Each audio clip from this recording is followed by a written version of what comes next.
Hello, I'm attorney Tammy Saltzman, and you are watching Divorce Connection Network. Today we are welcoming Robert Malove to our show. Hi, how are you? Hi, how are you? Welcome. Thank you very much. And we are going to be talking about domestic violence, mostly the defense of domestic violence. So, Robert, you are a criminal attorney. Yes. And clients hire you to defend them in criminal action cases. Usually, yes. And in family law, the domestic violence issues that occur between spouses find themselves to a criminal court.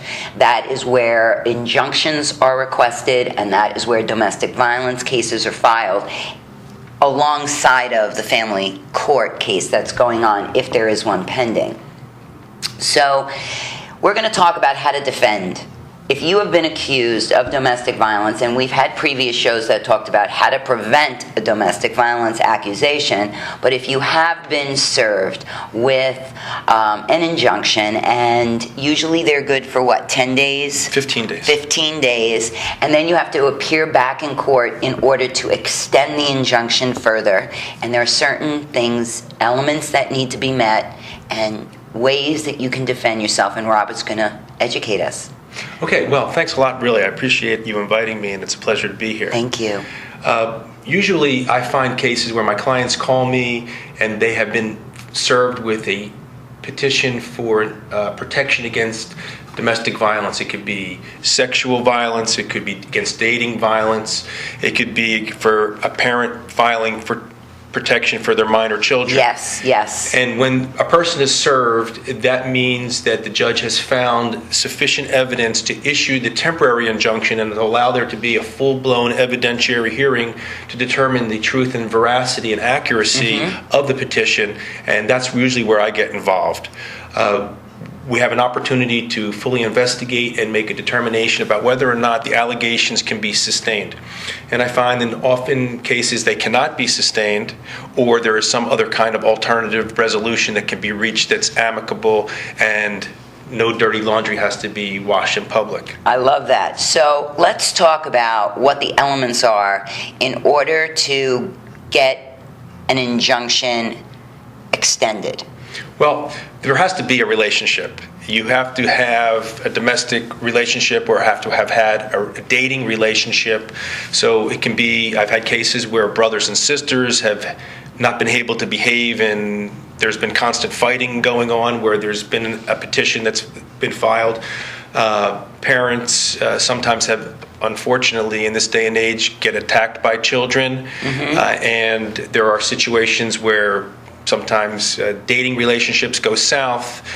People can't take no for an answer. There's persistence, and sometimes those kinds of things take place where they have alternative motives than true allegations of domestic violence. Well, yes, and so in a family law setting, a lot of times there's false accusations so that one spouse can get an advantage over the other, or think that they're going to get an advantage over the other, or look to get an unequitable distribution of assets due to domestic violence or exclusive use and occupancy of a residence.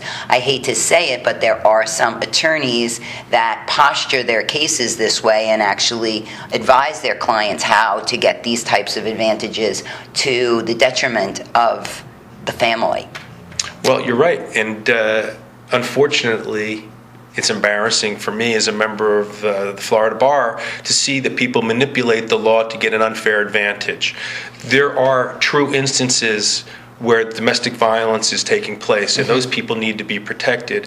And unfortunately, what happens is the system gets abused, so judges have to be very vigilant to make sure that an innocent person isn't being taken advantage of and manipulated into a situation where the facts just aren't there. Right. In order to get an injunction, you really have to fear for your life, and it can't be verbal threats through emails, text messages, phone voicemails. That won't work. You have to fear imminent danger. Well, you can be threatened. There is cyber stalking. Oh, really? You can be, if you are, like you said, that element of fear has to be present, has to be legitimate. It can't be concocted or fabricated or manipulated, and some people draw defendants in to gain an unfair advantage for a number of reasons. So how does someone defend themselves if there are no witnesses? Say a husband comes in and his wife has accused him of hitting her, and there has never been any domestic violence in the past, and the client swears, I didn't hit her, nothing happened, it didn't happen. How do you defend that client? Well, that happens all the time. Yes. And usually what I find is that my clients, unfortunately, become their own worst enemy by thinking that they can resolve a problem through negotiations and contact and discussions. The best thing to do is when there's an allegation of domestic violence is to stop and get away. Stop and get away. Very important advice. So don't try to keep going at it. Don't try to keep banging on the door. Don't try to call all her family members. Stop, get away. Contact either a family law attorney or a criminal attorney. Some family law attorneys do handle domestic violence issues. They work in both courts. I personally do not. So if I get a domestic violence case in Broward County, you're going to get referred to Robert. So tell us more now. How do you defend a client? You're in court, there's no witnesses. What elements can you show to get the injunction removed? Well, if the evidence is weak and there is no video evidence of what's taking place, sometimes there's situations where the reason that an argument escalated into domestic violence is because there was drugs or alcohol involved. So if that is the case and the complaining witness, the petitioner, has a history of drug abuse, and we can demonstrate that this person and this individual who filed the petition was impaired, that undermines their credibility and reliability, and together can, with some other factors, show a motive for fabricating or exaggerating what really took place. Usually these petitions are filed immediately after something took place. Tempers are still hot. Right. People haven't had a chance to reflect on what they should do. They just know that they're angry, and they go forward, and sometimes they regret filing these petitions. And we have people who come to court or contact me in advance when they know that I have been retained and don't come and don't appear and don't hire an attorney, and they don't need to have an attorney present, and they decide to abandon the petition because they realize that going forward the threat is not imminent, it doesn't continue to be present, and it could cut off someone's livelihood if word gets back to an employer. I represented an individual who was a vice president of a branch of a bank, and even though the couple was divorcing, an allegation of domestic violence could have really put the kibosh on my client's career. He wouldn't have had the ability to pay child support and alimony, and since the threat of violence was no longer present, if it ever was, the petitioner made a determination that it wasn't in her best interest to go forward. You're making a very valid point. Quite often when I have someone that comes in and they want to file for an injunction against domestic violence, if it's not severe, if it's not repetitive, if it's just an isolated incident, I always warn them the ramifications of filing an injunction. It's a public record.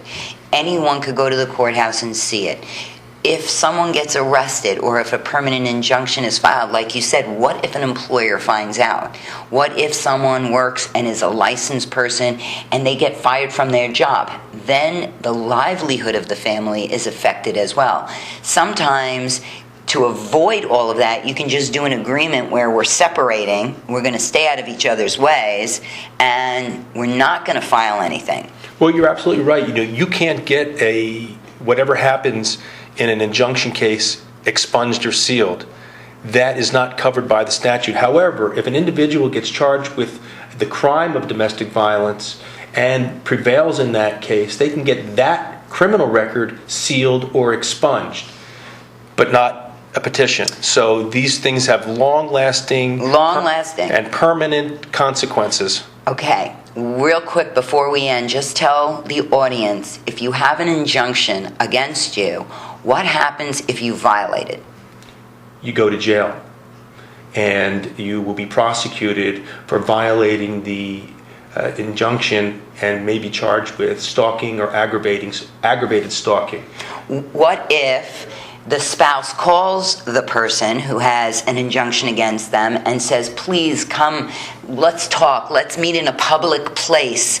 I really want to work things out.